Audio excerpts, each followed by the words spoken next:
Generally in Japan, sushi is usually a 10-year minimum. The first 2 years, you're a busboy, you're cleaning the restaurant, you're doing deliveries. There's no touching ingredients, there's no touching anything, there's no even interacting with staff. It is simply to prove that you're loyal, that you're not gonna steal, and that you're trustworthy. And for a master to pass it on to a student, it's all about trust.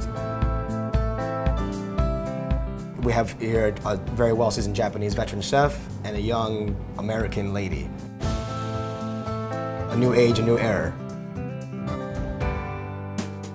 It's been about 3 years now, learning the basics of what the fish were, how to keep things clean, how to answer questions. Whenever we're together, he's constantly teaching me. Even now, he's frequently said to me is do not compete with anyone but yourself or me, meaning him. Your first date, I already knew that the basic training is already, I can see you have it. So I avoided it. So much time. Same scenario for myself. I was a waiter, and then the chef did ask me, took a step behind the sushi bar. I remember my first question he asked me was, have I ever held a knife? And I lied, I said yes, but I never held a knife before my life. Yeah, your knife is not part of your body yet. You hold it, that's extension of your finger. You're still using a knife.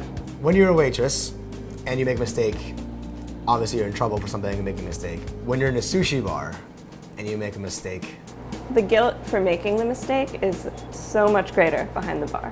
It hits you in a more heavy place because it's not your knowledge that you're messing up. It is someone else's knowledge and someone else's knowledge before them. So don't use a chopstick to chopstick. Bad luck. So you learn something new all the time. This is the life. It's not a job. It's not a job. So it's not about the money. No. What's it about? Religion. That's the right answer. I think this is just human nature, that whenever you really care about something, someone, you fear it because it has meaning, it has weight. What helped me convince him to teach me was that I never asked for money, only for knowledge. All I wanted was my master to be happy, just to have his recognition. Have you had this kind of partnership or this relationship with another employee or chef? Other place I never had, because they're working just for money. My master is 90 years old, POW. They teach you with pain. Cleaning a master's room every Sunday. Go to the public bath and clean his back. Apprentice is not the right word for me. It was a slave. But he taught me how to love the food. That's most important to me. For me at 18, being American guy behind a sushi bar, there was a little phobia. A customer said, I cannot eat his food.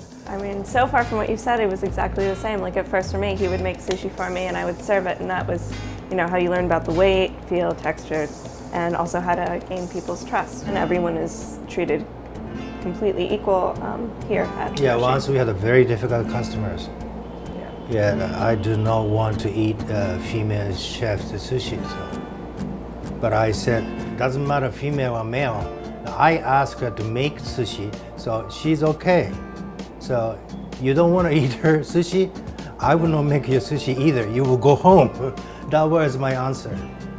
Otherwise I would not ask you to make sushi. Those sort of situations actually it builds your confidence a lot more, because knowing that someone else has confidence in you does wonders. Thanks for watching. If you like this episode, please click here for more. You have such a unique space here. It's a speakeasy tea house almost. It's a way of making Japanese culture digestible, if you would, to a younger crowd.